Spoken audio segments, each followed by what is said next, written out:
Welcome back. I'm Martin Unix, and today I am working in this beautiful setup room with calm ambience, clean decor, and perfect lighting, an ideal space for detailed lock restoration. Here is a close look at the affected crown area. The locks are weak, thinning, and show visible ingrowths. Some locks appear fragile and slightly separated from the veins, signs of stress from previous tension or styling.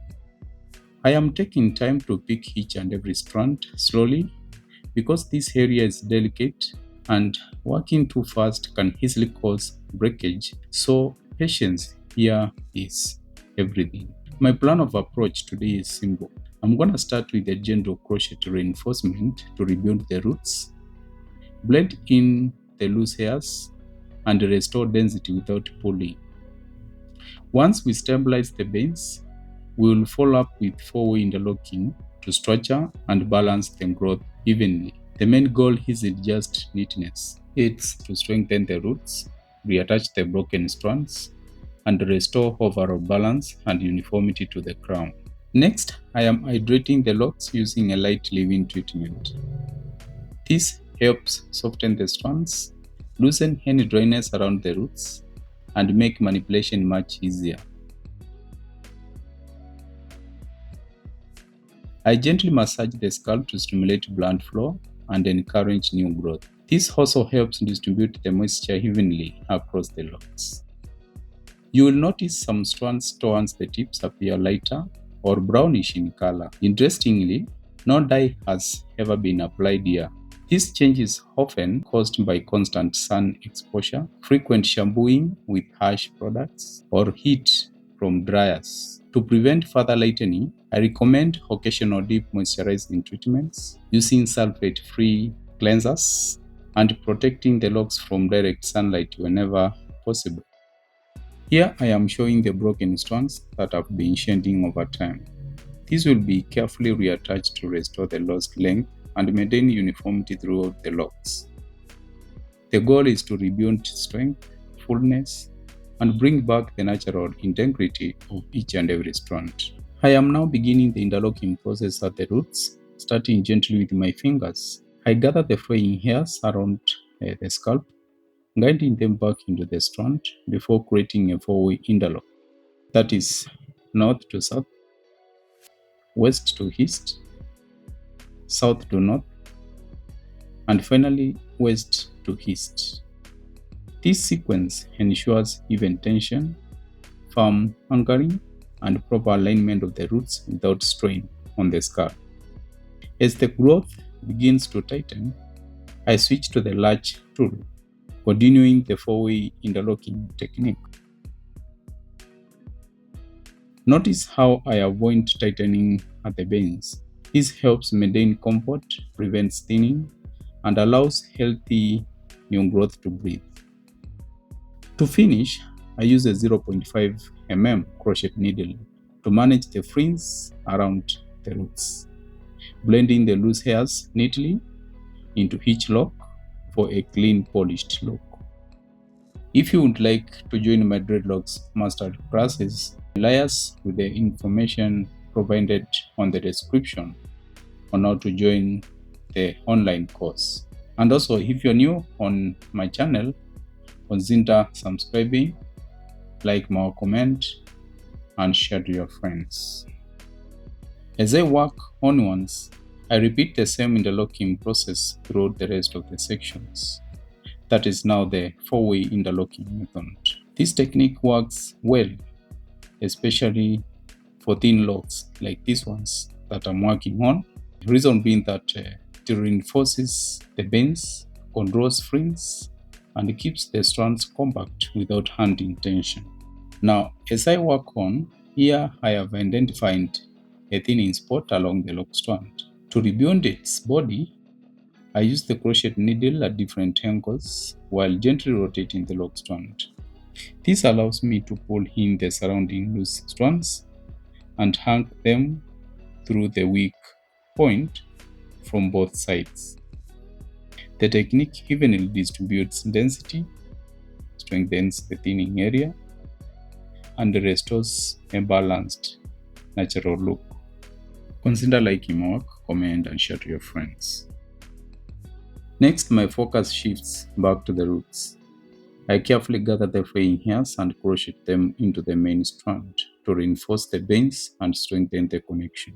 Now, before interlocking, I firmly honed into place the ingrowths and the loose hair strands using the crochet needle. This is to make the interlocks more effective. Once the loose hair strands are secured, I proceed to interlock the strand, ensuring the tension remains even and comfortable. To complete the process, I smooth out the strand using the crochet needle, refining the texture and giving the lock a clean, uniform finish from the roots to tip. Now, just to finalize my maintenance on the crown area, here I am working on a strand with thinning roots where the hair has been tanking and snapping.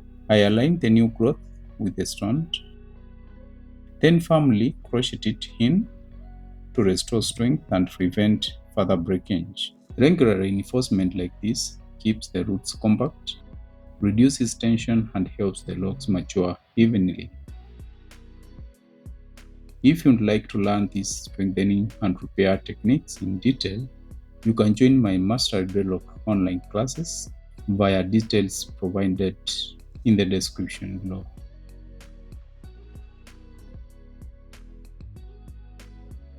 I am now at the final repair stage, where I will be hunting length to the broken strands.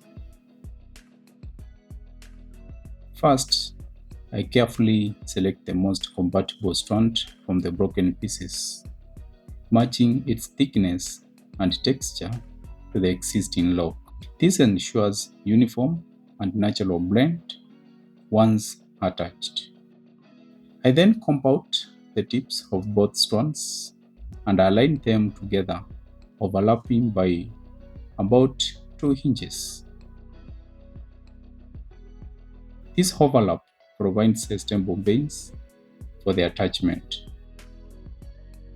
Now, using the interlocking method, I secure the joint from both ends. This creates a tight, reinforced connection while leaving the combed out tips exposed for blending.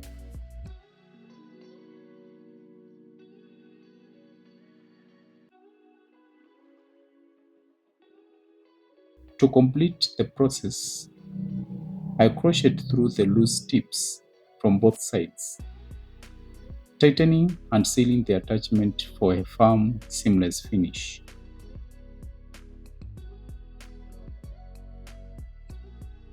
The result is a smooth, durable extension that restores the lock's full length and integrity without visible joints.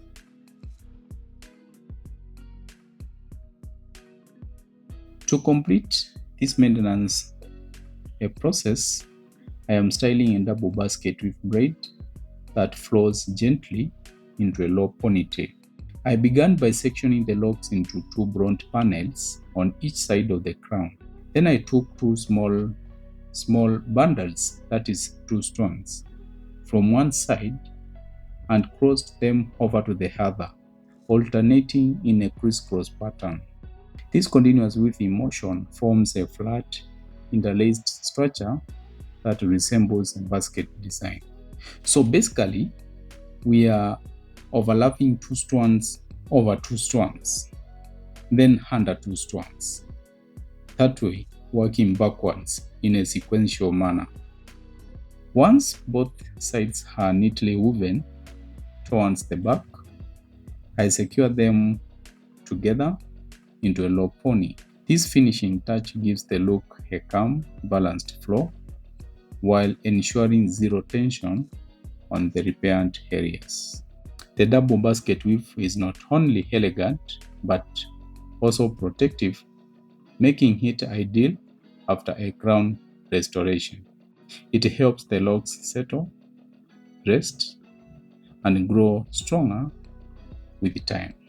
The beauty of this style lies in how it lies close to the scalp, which is especially helpful for clients with a sparse crown or a few weekend locks. By weaving the strands this way, I am able to disguise open spaces, creating the illusion of fullness and keeping the crown looking even and structured. After any crown restoration, always choose low tension styles that protect your new growth. Keep your scalp moisturized, avoid frequent manipulation, and give your locks time to rest and strengthen. Consistency and gentle care are key to maintaining healthy, thriving locks. Now that brings us to the end of this maintenance session. If you enjoyed the process or learned something new, don't forget to like, share, subscribe. See you in the next tutorial.